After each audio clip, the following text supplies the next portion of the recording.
সুপ্রভাত বন্ধুরা, আজ হলো 25 সেপ্টেম্বর বৃহস্পতিবার। আজকের সকালের বরাক উপত্যকার শ্রীভূমি, করিমগঞ্জ, শিলচর, হাইলাকান্দি সহ আসামের বিশেষ বিশেষ খবরগুলি হলো: প্রধানমন্ত্রী আবাস যোজনার অধীনে গ্রামাঞ্চলের সকলের জন্য সরকারি পাকা ঘর নির্মাণের উদ্দেশ্যে 2016 সাল থেকে শুরু করে প্রধানমন্ত্রী সরকারি আবাস যোজনার অধীনে সমগ্র দেশে এ পর্যন্ত 2,82,00,000-এর অধিক পাকা ঘর নির্মাণ কাজ সম্পূর্ণ করা হয়েছে। বিস্তারিত থাকবে প্রতিবেদনে। হাইলাকান্দিতে আসন্ন দুর্গাপূজা শান্তিপূর্ণভাবে সম্পন্ন করতে জেলা শাসকের কার্যালয়ে কন্ট্রোল রুমের ব্যবস্থা করা হয়েছে। পূজা কমিটিগুলিকে রাত 10টা পর্যন্ত মাইক বাজানোর অনুমতি দেওয়া হয়েছে। পাতারকান্দিতে সড়ক দুর্ঘটনায় প্রাণ গেল এক যুবকের, আহত এক। দুর্গাপূজার সময় নারী ও শিশুদের নিরাপত্তা নিশ্চিত করতে এবং দুর্গাপূজায় শান্তি শৃঙ্খলা বজায় রাখতে শিলচর প্রশাসনের বিশেষ উদ্যোগ গ্রহণ। আসামের পূজা কমিটিগুলির জন্য সুখবর। আসামের পূজা কমিটিগুলিকে অনুদান ঘোষণা রাজ্য সরকারের। রাজ্যের 7,817টি পূজা কমিটি লাভ করবে সরকারি অনুদান। ঘোষণা অসমের মুখ্যমন্ত্রী হিমন্ত বিশ্ব শর্মার। রেশন কার্ডের বড় পরিবর্তন হতে চলেছে। এ মাসের শেষ থেকেই বদলে যাচ্ছে রেশন কার্ডের নিয়ম। বিস্তারিত থাকবে প্রতিবেদনে। এবং 2025 নির্বাচনকে লক্ষ্য করে রাহুল গান্ধীর বিরাট প্রতিশ্রুতি, চাপে পড়ে গেলেন নীতিশ কুমার। তাহলে বিস্তারিত খবরে যাওয়ার আগে অবশ্যই ভিডিওটিতে একটি লাইক দিয়ে চ্যানেলটি সাবস্ক্রাইব করে পাশের বেল আইকনটি বাজিয়ে রাখবেন এবং ফেসবুক পেজে দেখে থাকলে পেজটি ফলো করে ভিডিওটি শেয়ার করবেন, যাতে সঠিক খবরগুলি সবার কাছে পৌঁছাতে পারি। এবার শুনুন আজকের খবরের বিস্তারিত। প্রথম খবর, প্রধানমন্ত্রী আবাস যোজনার অধীনে গ্রামাঞ্চলের সকলের জন্য সরকারি পাকা ঘর নির্মাণের উদ্দেশ্যে 2016 সাল থেকে শুরু করে প্রধানমন্ত্রী সরকারি আবাস যোজনার অধীনে সমগ্র দেশে এখন পর্যন্ত 2,82,00,000-এর অধিক পাকা ঘর নির্মাণ কাজ সম্পূর্ণ করা হয়েছে। প্রধানমন্ত্রী আবাস যোজনায় গ্রামীণের অধীনে এ পর্যন্ত সমগ্র দেশ জুড়ে 2,82,00,000-এর অধিক গৃহের নির্মাণ কাজ সম্পূর্ণ করা হয়েছে। কেন্দ্রীয় সরকার একথা জানিয়ে বলেছেন যে গ্রামাঞ্চলের সকলের জন্য গৃহের ব্যবস্থা করার উদ্দেশ্যে 2016 সাল থেকে এই প্রকল্প আরম্ভ করা হয়েছিল। এই প্রকল্পের অধীনে গ্রামীণ এলাকায় বসবাস করা যোগ্যতা সম্পন্ন প্রতিটি পরিবারের জন্য মৌলিক সুযোগ সুবিধা সম্পন্ন পাকা ঘর নির্মাণের ক্ষেত্রে সহায়তা প্রদানের ব্যবস্থা করা হয়েছে। অপরদিকে হাইলাকান্দিতে আসন্ন দুর্গাপূজা শান্তিপূর্ণভাবে সম্পন্ন করতে জেলা শাসকের কার্যালয়ে কন্ট্রোল রুমের ব্যবস্থা করা হয়েছে। পূজা কমিটিগুলিকে রাত 10টা পর্যন্ত মাইক বাজানোর অনুমতি দেওয়া হয়েছে। আসন্ন দুর্গাপূজা উপলক্ষে বরাক উপত্যকার হাইলাকান্দি জেলায় দুর্গাপূজা শান্তিপূর্ণভাবে সম্পন্ন করতে জেলা প্রশাসনের বিশেষ উদ্যোগ গ্রহণ। জেলা প্রশাসন থেকে জেলা আয়ুক্তের কার্যালয়ে একটি কন্ট্রোল রুম খোলা হয়েছে, যা 24 ঘন্টা পর্যন্ত খোলা থাকবে। এই কন্ট্রোল রুমের টেলিফোন নম্বরটি হচ্ছে 0384428000 এবং টোল ফ্রি নম্বর হচ্ছে 1077। জনসাধারণকে আইন শৃঙ্খলা জনিত সমস্যার জন্য প্রয়োজনে এই নম্বরে যোগাযোগ করতে বলা হয়েছে। এদিকে জেলা প্রশাসন থেকে পূজা কমিটিগুলিকে রাত 10টা পর্যন্ত 65 ডেসিবেল ভলিউমে মাইক বাজানোর অনুমতি দেওয়া হয়েছে। অপরদিকে শ্রীভূমি, করিমগঞ্জ জেলার পাতারকান্দিতে সড়ক দুর্ঘটনায় প্রাণ গেল এক যুবকের, আহত এক। অসম ত্রিপুরা 8 নং জাতীয় সড়কের পাতারকান্দি বাইপাস সড়কের সংলগ্ন গকিলা এলাকায় মঙ্গলবার গভীর রাতে এক ভয়াবহ সড়ক দুর্ঘটনায় এক যুবকের মর্মান্তিক মৃত্যু হয়েছে এবং আরো একজন গুরুতরভাবে আহত হয়েছেন বলে খবর পাওয়া গেছে। রাত অনুমানিক 11:30টার দিকে এই দুর্ঘটনাটি ঘটে বলে প্রত্যক্ষদর্শীরা জানিয়েছেন। মৃত যুবকের নাম পার্থ মালাকার, বয়স অনুমানিক 28 বছর।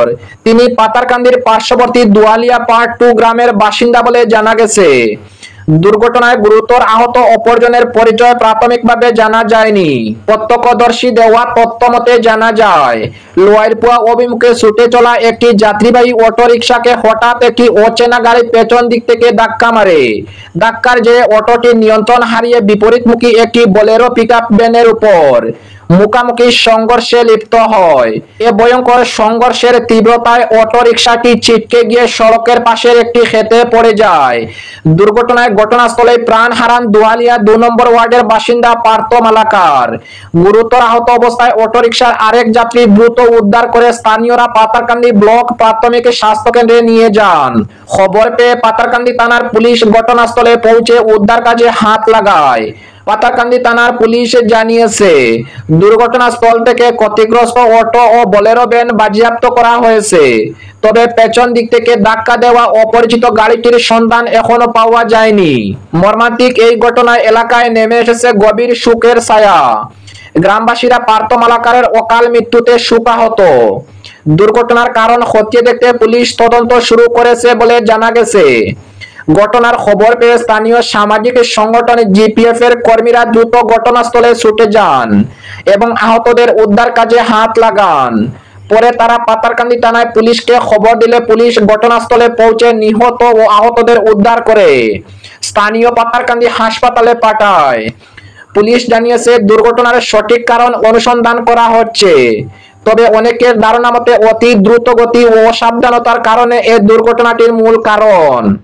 অপরদিকে আসন্ন দুর্গাপূজার সময় নারী ও শিশুদের নিরাপত্তা নিশ্চিত করতে এবং শান্তি শৃঙ্খলা বজায় রাখতে শিলচর কাছাড় জেলা প্রশাসনের বিশেষ উদ্যোগ গ্রহণ। কাছাড় পুলিশ আসন্ন শারদীয় দুর্গা উৎসবে শহরে শান্তি শৃঙ্খলা বজায় রাখা এবং মহিলাদের নিরাপত্তা নিশ্চিত করতে বিশেষ উদ্যোগ নিয়েছে। প্রতি বছরের মতো এবারও 50 জন পুলিশ কর্মীর সমন্বয়ে বিশেষ অ্যান্টি রোমিও স্কোয়াড গঠন করা হয়েছে। গত 1 মাস ধরে বিশেষ প্রশিক্ষণ গ্রহণ করা হয় এই পুলিশ বাহিনীর। গতকাল শিলচরে মহড়া প্রদর্শন করেন তারা।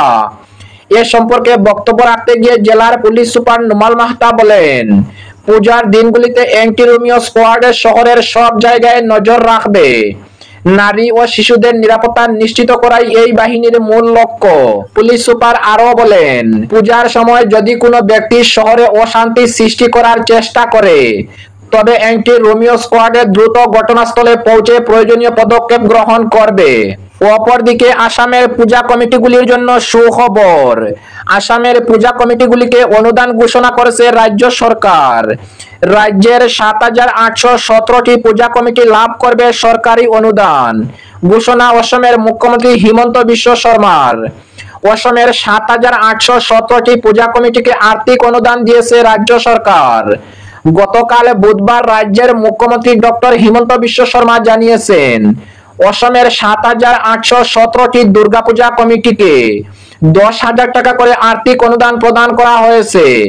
ইতিমধ্যে সংশ্লিষ্ট জেলা শাসকের কাছে এই অর্থরাশি হস্তান্তর করা হয়েছে যাতে সময়মতো কমিটিগুলিকে বিতরণ করা যায়। অসমের মুখ্যমন্ত্রী আরো বলেন, বিগত বছরের মতো এবছরও অসমে সুষ্ঠু, শান্তিপূর্ণ এবং জাঁকজমকপূর্ণভাবে উদযাপিত হোক এই দুর্গা উৎসব। এটাই সরকারের উদ্দেশ্য। অপরদিকে রেশন কার্ডের বড় পরিবর্তন হতে চলেছে। এ মাসের শেষ থেকেই বদলে যাচ্ছে রেশন কার্ডের নিয়ম। ভারত সরকার 30 সেপ্টেম্বর থেকে রেশন কার্ড ব্যবস্থায় এক বড় পরিবর্তন আনতে চলেছে। এই নতুন উদ্যোগের প্রধান লক্ষ্য হলো খাদ্য বিতরণ ব্যবস্থাকে আরো স্বচ্ছ ও প্রযুক্তির উপর নির্ভর করে তোলা, যাতে দরিদ্র ও মধ্যবিত্ত পরিবারগুলো সরাসরি উপকৃত হতে পারে। নতুন নিয়ম অনুযায়ী সব যোগ্য রেশন কার্ড গ্রাহকের ব্যাংক অ্যাকাউন্টে প্রতি মাসে সরাসরি 1,000 টাকা পাঠানো হবে। উল্লেখযোগ্য বিষয় হলো, যদি রেশন কার্ড কোনো মহিলার নামে থাকে তবে এই টাকা সরাসরি তার অ্যাকাউন্টে জমা হবে। এতে মহিলা ক্ষমতায়ন আরো শক্তিশালী হবে। এখন থেকে রেশন কার্ড গ্রাহকরা শুধু চাল ও গমই নয়, বরং ডাল, তেল, লবণ এবং অন্যান্য পুষ্টিকর খাদ্য সামগ্রীও পাবেন। সাধারণ অন্তোদয় কার্ড গ্রাহকের জন্য রেশন সামগ্রীর পরিমাণ আলাদাভাবে নির্ধারণ করা হয়েছে। নতুন নিয়ম অনুসারে রেশন কার্ড সম্পূর্ণরূপে ডিজিটাল করা হবে। বায়োমেট্রিক যাচাইকরণ এবং কিউআর কোডের মাধ্যমে রেশন কার্ড বিতরণ করা হবে। নকল, জাল কার্ড এবং দুর্নীতি বন্ধ করার জন্য সরকারের কঠোর নিয়ম চালু হচ্ছে। 5 বছরের বেশি সকল উপভোক্তার জন্য ই-কেওয়াইসি এবং আধার লিঙ্ক করানো বাধ্যতামূলক করা হয়েছে। এছাড়া এই সুবিধায় আরো উন্নত করা হবে পরিযায়ী শ্রমিক এবং বাইরে কাজ করা মানুষের জন্য।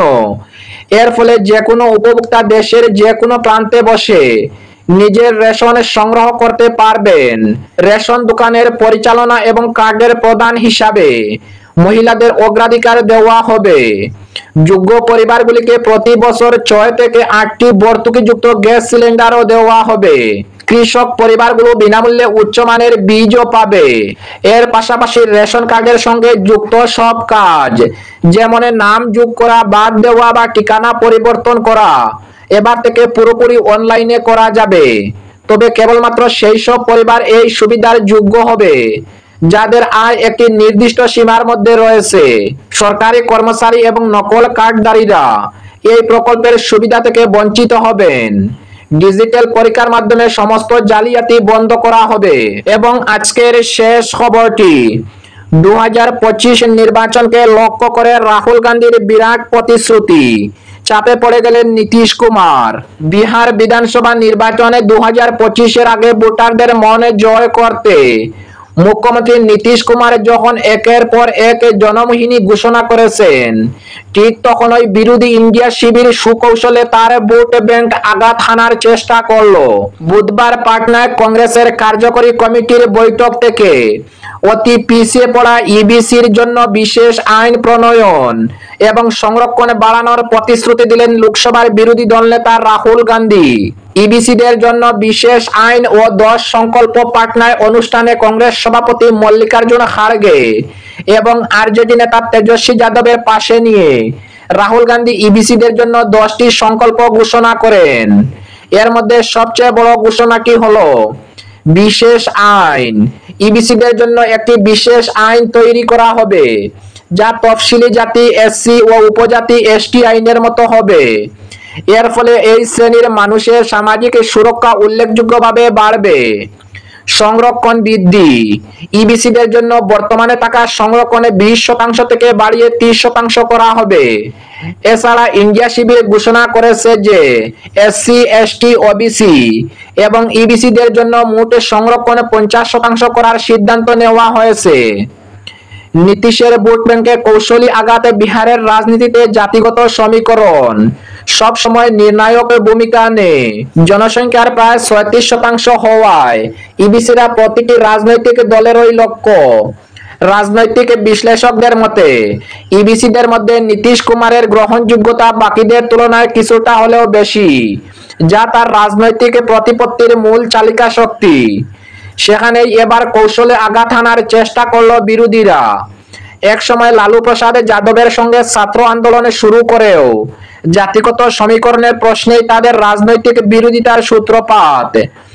যাদবদের নেতা লালু কেবল যাদবদের উন্নয়নের মগ্ন বলে দাবি করে নীতিশ কুমার কুমড়ি সহ অন্যান্য পিছিয়ে পড়া এবং অতি পিছিয়ে পড়া শ্রেণীর স্বর হয়ে উঠিয়েছিলেন।